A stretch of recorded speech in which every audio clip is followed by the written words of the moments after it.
ಸ್ವಾಮಿ ಕೊರಗಜ್ಜ. ಓಂ ನಮೋ ಭಗವತಿ ವಾಸುದೇವಾಯ. ನಿಮ್ಮ ವ್ಯಕ್ತಿಯ ಮನಸ್ಸಿನಲ್ಲಿ ಏನುಂಟು? ನಿಮ್ಮ ಪ್ರೀತಿಗೆ ಏನಾದರೂ ಒಂದು ಪಾಸಿಟಿವ್ ಆಗಿ ರೆಸ್ಪಾನ್ಸ್ ಅವರು ಕೊಡ್ತಾರಾ? ಅಥವಾ ನಿಮ್ಮಿಬ್ಬರ ಮಧ್ಯೆ ಬ್ರೇಕಪ್ ಆಗಿರ್ಬೋದು, ಅಥವಾ ಮುಂಚೆ ಇದ್ದ ಥರ ನಿಮ್ಮ ವ್ಯಕ್ತಿ ಇಲ್ಲ, ಥರ್ಡ್ ಪಾರ್ಟಿ ಎನರ್ಜೀಸ್ ಉಂಟು. ನಿಮಗೆ ಈ ಪ್ರೀತಿಯಲ್ಲಿ ಕ್ಲಾರಿಟಿ ಬೇಕು. ಹಾಗಾದರೆ ಏನಾಗ್ತಾ ಉಂಟು? ಅವರ ಮನಸ್ಸಿನ ಭಾವನೆ ಏನು? ಏನಾದರೂ ಬದಲಾಗಿದೆಯಾ? ಸಿಚುವೇಶನ್ ನೋಡುವ. ಇದು ಜನರಲ್ ರೀಡಿಂಗ್ ಆಗಿರುತ್ತೆ.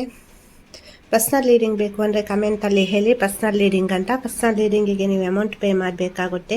ನಿಮಗೆ ನಾನು ಒಂದು ವಾಟ್ಸಪ್ ನಂಬರ್ ಕೊಡ್ತೇನೆ, ಅದಕ್ಕೆ ನೀವು ವಾಟ್ಸಪ್ಪಲ್ಲಿ ಮೆಸೇಜ್ ಹಾಕಬೇಕಾಗುತ್ತೆ. ಹಾಗೆಯೇ ಪ್ರೀತಿಯನ್ನು ಆಕರ್ಷಣೆ ಮಾಡಲಿಕ್ಕೆ ರೋಸ್ ಕ್ರಾಸ್ ಅನ್ನುವ ಬ್ರಾಸ್ಲೆಟ್ ಸಿಗುತ್ತೆ. ಅದು ನಿಮಗೆ ಒಂದು ಕ್ಲಾರಿಟಿ ಕೊಡುತ್ತೆ. ಹಾಗೆಯೇ ನಿಮ್ಮ ಪ್ರೀತಿಯನ್ನು ಆಕರ್ಷಣೆ ಮಾಡಲಿಕ್ಕೆ, ನಿಮ್ಮ ಪ್ರೀತಿಯಲ್ಲಿ ಥರ್ಡ್ ಪಾರ್ಟಿ ಎನರ್ಜೀಸ್ ಉಂಟು, ಅಥವಾ ಅವರು ನಿಮ್ಮಿಂದ ದೂರ ಆಗಲಿಕ್ಕೆ ನೋಡ್ತಾ ಇದ್ದಾರೆ, ನಿಮ್ಮನ್ನು ಮದುವೆ ಆಗಲಿಕ್ಕೆ ಕೇಳ್ತಾ ಇಲ್ಲ, ಪದೇ ಪದೇ ಆನ್ ಆ್ಯಂಡ್ ಆಫ್ ಸಿಚುವೇಶನ್ ಇರುತ್ತೆ. ಒಮ್ಮೆ ಬ್ಲಾಕ್ ಮಾಡ್ತಾರೆ, ಇನ್ನೊಮ್ಮೆ ಹತ್ತಿರ ಆಗ್ತಾರೆ, ಪದೇ ಪದೇ ನಿಮ್ಮಿಬ್ಬರ ಮಧ್ಯೆ ಜಗಳ ಆಗ್ತಾ ಉಂಟು ಅಂದರೆ ಪೂಜೆ ಮಾಡಿ ಎನರ್ಜಿ ಪಾಸ್ ಮಾಡಿ ನಿಮಗೆ ನಾನು ಬ್ರಾಸ್ಲೈಟ್ ಕೊಡ್ತೇನೆ, ಬೇಕು ಅಂದರೆ ಹೇಳಿ. ಹಾಗೆಯೇ ವ್ಯಾಪಾರಕ್ಕೆ ಇರ್ಬೋದು, ಅಥವಾ ಮಾಟ ಮಂತ್ರ ವಶೀಕರಣ, ನೆಗೆಟಿವ್ ಎನರ್ಜಿ ಉಂಟು, ಅಥವಾ ಹಣಕಾಸಿನ ಸಮಸ್ಯೆ ಉಂಟು, ಅದಕ್ಕೂ ನಾನು ನಿಮಗೆ ಕಸ್ಟಮೈಸ್ ಆಗಿ ನಿಮಗೆ ರೆಡಿ ಮಾಡಿ ಪೂಜೆ ಮಾಡಿ ಎನರ್ಜಿ ಪಾಸ್ ಮಾಡಿ ಬ್ರಾಸ್ಲೈಟ್ ಕೊಡ್ತೀನಿ, ಬೇಕು ಅಂದರೆ ಕಮೆಂಟಲ್ಲಿ ಹೇಳಿ. ಇದು ಜನರಲ್ ರೀಡಿಂಗ್ ಆಗಿರುತ್ತೆ. ಇಲ್ಲಿ ನಿಮಗೆ ಎಲ್ಲನೂ ಅನ್ವಯ ಆಗಬೇಕು ಅಂತ ಇಲ್ಲ, ಯಾವುದು ಅನ್ವಯ ಆಯಿತು ಅದನ್ನು ಮಾತ್ರ ಕನ್ಸಿಡರ್ ಮಾಡಿ. ಬಟ್ ನಾನು ಈ ರೀಡಿಂಗಲ್ಲಿ ಎಲ್ಲವನ್ನು ಅಂದರೆ ಎಲ್ಲವನ್ನು ಅಂದರೆ ಎಲ್ಲ ರೀತಿಯ ಕ್ವಶನನ್ನು ಇಟ್ಕೊಂಡು ರೀಡಿಂಗ್ ಮಾಡಿರ್ತೇನೆ. ನಿಮ್ಮ ವ್ಯಕ್ತಿಯನ್ನು ನೆನ್ಪು ಮಾಡಿಕೊಂಡು 5 ಸಲ ಅವರ ಹೆಸರನ್ನು ಹೇಳಿ ಪಾಸಿಟಿವ್ ಆಗಿರಿ, ನೋಡುವ ಏನು ಬರುತ್ತೆ ಅಂತ.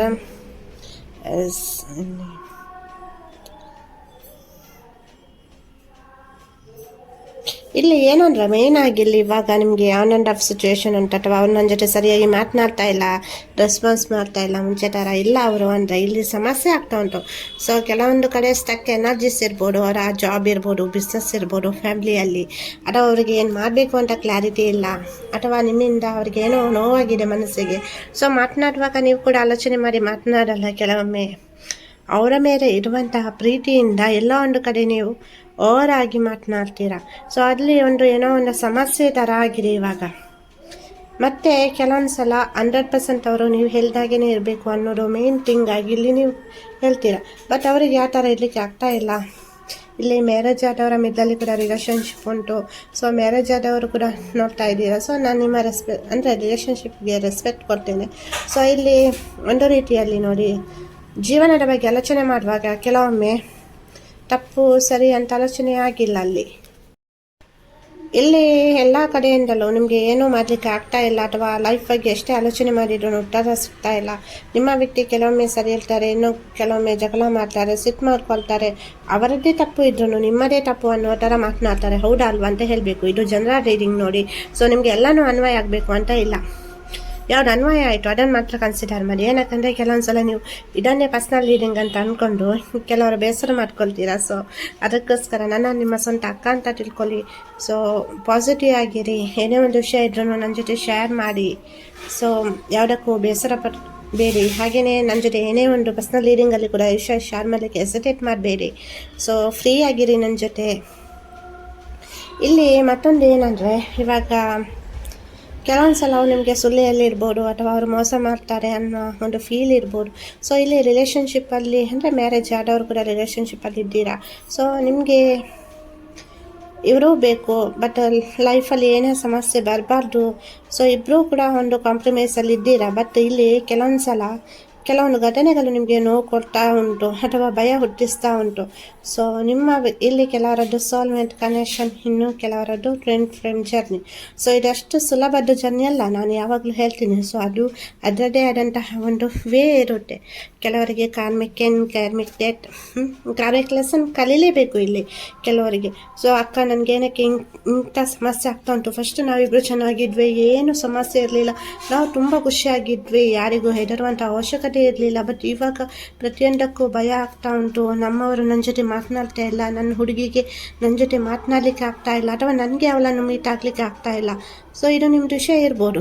ಬಟ್ ಏನಂದರೆ ಮುಂಚೆ ಇದ್ದ ಥರ ನೀವು ಇವಾಗ ಇರಲಿಕ್ಕೆ ಆಗ್ತಾ ಇಲ್ಲ ಅಂದರೆ ಇಲ್ಲಿ ನೀವೇನೋ ಲೈಫ್ ಲೆಸನ್ ಕಲಿಬೇಕು. ಕಾರ್ಮಿಕ ಹಿಂದಿನ ಫಾಸ್ಟ್ ಲೈಫ್ ಕನೆಕ್ಷನ್ ಅನ್ನೋದು ಇಲ್ಲಿ ಬಂದಿರುತ್ತೆ. ಸೊ ಅದನ್ನು ನಾವು ಕ್ರಾಸ್ ಮಾಡಲೇಬೇಕಾಗುತ್ತೆ. ಸೊ ಹಾಗಾಗಿ ಇಲ್ಲಿ ಕೆಲವೊಂದು ಪೇನ್ಫುಲ್ ಆಗಿರುವಂಥ ಸಿಚುವೇಶನ್ಗಳು. ಸೊ ಯಾವತ್ತೂ ನಿಮ್ಮ ವ್ಯಕ್ತಿ ನಿಮಗೆ ಬೈದಿರಲ್ಲ ಅಥವಾ ಏನು ಹೇಳಿರಲ್ಲ, ಬಟ್ ರೀಸೆಂಟಾಗಿ ಚೇಂಜ್ ಆಗಿದ್ದಾರೆ, ನನಗೆ ಸುಳ್ಳು ಹೇಳ್ತಾ ಇದ್ದಾರೆ, ಅಥವಾ ನನಗೆ ಕೇರ್ ಮಾಡ್ತಾ ಇಲ್ಲ, ನನ್ನ ಹುಡುಗಿಗೆ ನನ್ನನ್ನು ನೋಡಿದರೆ ಆಗಲ್ಲ, ನನ್ನ ಹುಡುಗ ಜಗಳ ಮಾಡ್ತಾನೆ, ಅವರು ಮುಂಚೆ ಇದ್ದರ ಇಲ್ಲ ಬದಲಾಗಿದ್ದಾರೆ ಅಂದರೆ ಇಲ್ಲಿ ನೀವು ಅರ್ಥ ಮಾಡ್ಕೊಳ್ಬೇಕು. ಮತ್ತು ನೀವು ಕೂಡ ಸ್ವಲ್ಪ ತಾಳ್ಮೆಯಿಂದ ಇರಬೇಕು. ಇದು ಜನರಲ್ ರೀಡಿಂಗ್ ಆಗಿರುತ್ತೆ. ಪರ್ಸನಲ್ ರೀಡಿಂಗ್ ಬೇಕು ಅಂದರೆ ಕಮೆಂಟಲ್ಲಿ ಹೇಳಿ. ಅದು ನಿಮ್ಮದೇ ರೀಡಿಂಗ್ ಆಗಿರುತ್ತೆ. ಪರ್ಸನಲ್ ರೀಡಿಂಗಿಗೆ ನೀವು ಅಮೌಂಟ್ ಪೇ ಮಾಡಬೇಕಾಗುತ್ತೆ. ಇಲ್ಲಿ ಮತ್ತೊಂದು ಸ್ಟೇಬಲ್ ರಿಲೇಷನ್ ಬರಲಿಕ್ಕೂ ಇಲ್ಲಿ ಸ್ವಲ್ಪ ವೇಟ್ ಮಾಡಬೇಕು ನೀವು. ಎಲ್ಲನೂ ನಾವು ಆಲೋಚನೆ ಮಾಡಿರೋ ಪ್ರಕಾರನೇ ಇರಬೇಕು ಅಂತ ಇಲ್ಲ. ಸಮಯ ಸಂದರ್ಭ ಬದಲಾಗುತ್ತೆ, ಬಟ್ ಆ ಬದಲಾಗಲಿಕ್ಕೂ ಸ್ವಲ್ಪ ಸಮಯ ಬೇಕಲ್ವಾ. ನೀವು ಕಣ್ಣೀರು ಹಾಕಿದರೆ, ದುಃಖ ಪಟ್ಟರೆ, ಊಟ ಮಾಡಿಲ್ಲ, ನಿದ್ದೆ ಮಾಡಲ್ಲ, ಚೆನ್ನಾಗಿ ಡ್ರೆಸ್ಸಿಂಗ್ ಮಾಡಲ್ಲ, ಸೆಲ್ಫ್ ಲವ್ ಸೆಲ್ಫ್ ಕೇರ್ ಮಾಡಲ್ಲ, ಅವ್ರು ಬಂದುಬಿಡ್ತಾರಾ? ಅಥವಾ ಅವ್ರು ನಿಮ್ಮನ್ನು ತುಂಬ ಚೆನ್ನಾಗಿ ಪ್ರೀತಿಯಿಂದ ಮಾತನಾಡಿಸ್ತಾರಾ? ನೀನು ಊಟ ಮಾಡಿಲ್ಲ ಅಲ್ಲ, ನೀನು ಚೆನ್ನಾಗಿ ಕಾಣಬೇಕು, ನೀನು ಖುಷಿಯಾಗಿರಬೇಕು ಅಂತ ಅವ್ರು ಬಂದು ಹೇಳ್ತಾರನು? ಆವಾಗ ಲಾಸ್ ಯಾರಿಗೆ? ನಿಮಗೆ. ಸೆಲ್ಫ್ ಲವ್ ಸೆಲ್ಫ್ ಕೇರ್ ಮಾಡಿಲ್ಲ ಅಂದರೆ ಎನರ್ಜಿ ಬ್ಯಾಲೆನ್ಸ್ ಹೆಂಗೆ ಆಗುತ್ತೆ? ಅವರು ಚೆನ್ನಾಗಿರ್ತಾರೆ, ಚೆನ್ನಾಗಿ ಊಟ ಮಾಡ್ತಾರೆ, ನಿದ್ದೆ ಮಾಡ್ತಾರೆ, ಇದ್ದ ಊರಿಗೆಲ್ಲ ಸುತ್ತಾಕೊಂಡು ಬರ್ತಾರೆ, ಟ್ರಿಪ್ ಹೋಗ್ತಾರೆ, ಬಟ್ ನೀವು. ಸೊ ಇದಕ್ಕೆ ಹೇಳೋದು ನೋಡಿ, ಎನರ್ಜಿ ಬ್ಯಾಲೆನ್ಸ್ ಆಗಬೇಕು. ಪ್ರೀತಿ ಹೌದು ಮಾಡಿದ್ದೀರಾ, ಅವರು ಮಾಡಿದ್ದಾರೆ. ಸೊ ಮದುವೆ ಆದವರ ಮನೆಯಲ್ಲಿ ಕೂಡ ಪ್ರೀತಿ ರಿಲೇಷನ್ಶಿಪ್ ಉಂಟು. ಇವಾಗ ಅವರು ಮದುವೆ ಆಗಲಿಕ್ಕೆ ಕೇಳ್ತಾ ಇಲ್ಲ ಅಥವಾ ಸಮಸ್ಯೆ ಆಗ್ತಾ ಉಂಟು ಅಂದರೆ ಇಲ್ಲಿ ನೀವು ಅರ್ಥ ಮಾಡ್ಕೊಳ್ಬೇಕು. ಸೊ ನೀವು ಎಷ್ಟು ಇಂಪಾರ್ಟೆಂಟ್ ಅವರಿಗೆ, ಹಾಗೆಯೇ ಅವ್ರು ಎಷ್ಟು important. So law of attraction balance ಆಗ್ತಾ ಉಂಟಾ, ಎನರ್ಜಿ ಬ್ಯಾಲೆನ್ಸ್ ಆಗ್ತಾ ಉಂಟಾ? ಏನಕ್ಕೆ ಹಿಂಗೆ ಆಗ್ತಾ ಉಂಟು? ಕಣ್ಣೀರು ಹಾಕುವುದಲ್ಲ, ಕತ್ತಲೆ ಕೊನೆಯಲ್ಲಿ ಒಬ್ಬರೇ ಕುತ್ಕೊಂಡು ಅಳುವುದಲ್ಲ, ಅಯ್ಯೋ ನನ್ನ ಜೀವನ ಹಿಂಗಾಯಿತು ಹಂಗಾಯಿತು, ನನಗೆ ಮೋಸ ಆಯಿತು, ನನಗೆ ಈ ಜೀವನವೇ ಬೇಡ, ಏನು ಮಾಡ್ಕೊಳ್ವಾ, ಎಷ್ಟು ದಿವಸ ಈ ಕಣ್ಣೀರು ನೋವು ಅಂತ ಆಲೋಚನೆ ಮಾಡೋದಲ್ಲ. ಸೊ ಏನಕ್ಕೆ ಹಿಂಗಾಯಿತು ಅದನ್ನು ಅರ್ಥ ಮಾಡ್ಕೊಳ್ಬೇಕು. ಮತ್ತೆ ಅತಿಯಾಗಿ ನೆಗೆಟಿವ್ ಆಲೋಚನೆಯಲ್ಲಿರುವುದು ಅಥವಾ ಕಣ್ಣೀರು ಹಾಕೋದು, ಸೊ ಆವಾಗ ಎನರ್ಜಿ ಬ್ಯಾಲೆನ್ಸ್ ಆಗಲ್ಲ. ಖುಷಿಯಿಂದ ಇರಬೇಕು, ಖುಷಿ ಕ್ಷಣಗಳನ್ನು ನೆನಪು ಮಾಡ್ಕೊಳ್ಬೇಕು. ಅಕ್ಕ ಹೇಗೆ ನಾವು ಖುಷಿಯಿಂದ ಕ್ಷಣಗಳನ್ನು ನೆನಪು ಮಾಡ್ಕೊಳ್ಳೋದು? ಹೆಂಗೆ? ಅವ್ರು ನನ್ನ ಜೊತೆ ಮಾತನಾಡ್ತಾ ಇಲ್ಲ, ಬೈತಾ ಇದ್ದಾರೆ, ನನ್ನ ನೋಡಿದ್ರಾಗಲ್ಲ, ಬ್ಲಾಕ್ ಮಾಡಿದ್ದಾರೆ, ನಮ್ಮ ಹುಡುಗಿಗೆ ನನ್ನ ನೋಡಿದ್ರಾಗಲ್ಲ, ನಮ್ಮ ಹುಡುಗ ದೂರ ಆಗಿದ್ದಾರೆ, ಹೆಂಗೆ ನಾವು ಚೆನ್ನಾಗಿರೋದು ಹೇಗೆ ಅಂತ ಹೇಳ್ಬೋದು. ಬಟ್ ನೀವು ಇವತ್ತು ಕೂಡ ಕಣ್ಣೀರು ಹಾಕ್ತಾ ಇದ್ರೆ, ನೆಗೆಟಿವ್ ಆಲೋಚನೆ ಮಾಡ್ತಾ ಇದ್ರೆ ಅಲ್ಲಿ ಎನರ್ಜಿ ಬ್ಯಾಲೆನ್ಸ್ ಆಗಲ್ಲ. ಲಾ ಆಫ್ ಅಟ್ರಾಕ್ಷನ್ ಏನಿರುತ್ತೆ, ನೀವು ಏನನ್ನು ಬೇಕಿದ್ರೂ ಆಕರ್ಷಣೆ ಮಾಡ್ಬೋದು, ಬಟ್ ನೀವು ಪಾಸಿಟಿವ್ ಆಗಿರಬೇಕು. ನೀವು ಏನನ್ನು ಅಂದ್ಕೊಳ್ತೀರಾ ಅದೇ ಆಗುತ್ತೆ, ಗೊತ್ತಾಯ್ತಾ? ನೆಗೆಟಿವ್ ಆಲೋಚನೆ ಮಾಡ್ತಾ ಇದ್ರೆ ಜಾಸ್ತಿ ನೆಗೆಟಿವ್ ಬರುತ್ತೆ. ಎಲ್ಲೋ ವಾತಾವರಣದಲ್ಲಿ ಸುತ್ತಮುತ್ತ ಕ್ಲೈಮೇಟಲ್ಲಿ ಎಲ್ಲೇ ಇರುತ್ತೆ ನೆಗೆಟಿವ್ ನಿಮ್ಮ ಅಕ್ಕಪಕ್ಕದಲ್ಲಿ, ಅದು ಸುಲಭವಾಗಿ ನಿಮ್ಮನ್ನು ಆಕರ್ಷಣೆ ಮಾಡುತ್ತೆ. ಮತ್ತು ನೀವು ಅದರಿಂದ ಹೊರಬರಲಿಕ್ಕೆ ತುಂಬ ಕಷ್ಟ. ಅದಕ್ಕೋಸ್ಕರ ಹೇಳ್ತಾ ಇದ್ದೇನೆ. ಮತ್ತು ಯಾರಿಗಾದ್ರೂ ನೆಗೆಟಿವ್ ಎನರ್ಜಿ ಉಂಟು, ತುಂಬ ಕೆಟ್ಟ ಕನಸು ಬೀಳ್ತಾ ಉಂಟು, ನೆಗೆಟಿವ್ ಫೀಲ್ ಆಗ್ತಾ ಉಂಟು, ಸೊ ಮಾಟ ಮಂತ್ರ ವಶೀಕರಣ ಏನೋ ಸಮಸ್ಯೆ ಇದ್ದರೆ ನನ್ನ ಜೊತೆ ಹೇಳಿ, ನಾನು ನಮಗೆ ಪೂಜೆ ಮಾಡಿ ಬ್ರಾಸ್ಲೈಟ್ ರೆಡಿ ಮಾಡಿ ಕೊಡ್ತೇನೆ. ಸೊ ನಾನೇ ಹೇಳೋದು ಒಂದೇ, ನೀವು ಪಾಸಿಟಿವ್ ಆಗಿರಬೇಕು. ಸೊ ನಿಮ್ಮ ಹುಡುಗ ಹೇಗೆ, ನಿಮ್ಮ ಹುಡುಗಿ ಹೇಗೆ ಅಂತ ನಿಮಗೆ ಗೊತ್ತುಂಟಲ್ವಾ? ಸೊ ಮತ್ತೆ ಟೆನ್ಷನ್ ಏನಕ್ಕೆ ಮಾಡ್ತೀರಾ? ಸೊ ಇದೊಂದು ದೈವಿಕ ಸಂಖ್ಯೆಯನ್ನು ಹೇಳ್ತೇನೆ, ಇದನ್ನು ಡೈಲಿ ಹೇಳ್ತಾ ಬನ್ನಿ. ಸೊ ಇದೊಂದು ಪಾಸಿಟಿವ್ ವೈಬ್ರೇಷನ್ ಎನರ್ಜಿ ಕೊಡುತ್ತೆ ನಿಮಗೆ.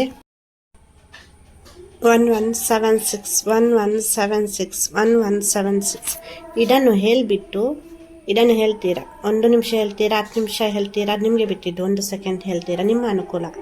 ಬಟ್ ಆ ನಂತರ ನೀವು ಇದನ್ನು ಹೇಳಬೇಕು, ಕ್ಲೀಮ್ ಕ್ಲೀಮ್ ಕ್ಲೀಮ್ ಕ್ಲೀಮ್. ಸೊ ಇದು ನಿಮ್ಮ ಪ್ರೀತಿಯನ್ನು ಅಟ್ರಾಕ್ಷನ್ ಮಾಡಲಿಕ್ಕೆ. ಸೊ ಪಾಸಿಟಿವ್ ಆಗಿರಿ. ಏನೇ ಒಂದು ವಿಷಯ ಇದ್ರೂ ನನ್ನ ಜೊತೆ ಶೇರ್ ಮಾಡಿ. ಯಾರಿಗೆಲ್ಲ ಪರ್ಸ್ನಲ್ ರೀಡಿಂಗ್ ಬೇಕು ಹೇಳಿ. ಹಾಗೆಯೇ ಪರ್ಸ್ನಲ್ ಪ್ರಾರ್ಥನೆ ಫ್ರೀ ಆಗಿರುತ್ತೆ, ಯಾರಿಗೆಲ್ಲ ಪರ್ಸ್ನಲ್ ಪ್ರಾರ್ಥನೆ ಮಾಡಬೇಕು ಸೊ ಹೇಳಿ. ಎಸಿಟೇಟ್ ಮಾಡಬೇಡಿ ನನ್ನ ಜೊತೆ ಯಾವುದೇ ಒಂದು ವಿಷಯವನ್ನು ಶೇರ್ ಮಾಡಲಿಕ್ಕೆ. ನನ್ನ ನಿಮ್ಮ ಸ್ವಂತ ಅಕ್ಕ ಅಂತ ತಿಳ್ಕೊಳ್ಳಿ. ಇದು ಜನರಲ್ ರೀಡಿಂಗ್ ಆಗಿರುತ್ತೆ.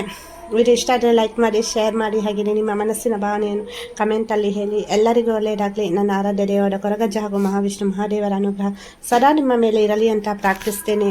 ವಿಡಿಯೋ ನೋಡಿದ್ದಕ್ಕಾಗಿ ಧನ್ಯವಾದಗಳು. ಖುಷಿಯಾಗಿರಿ.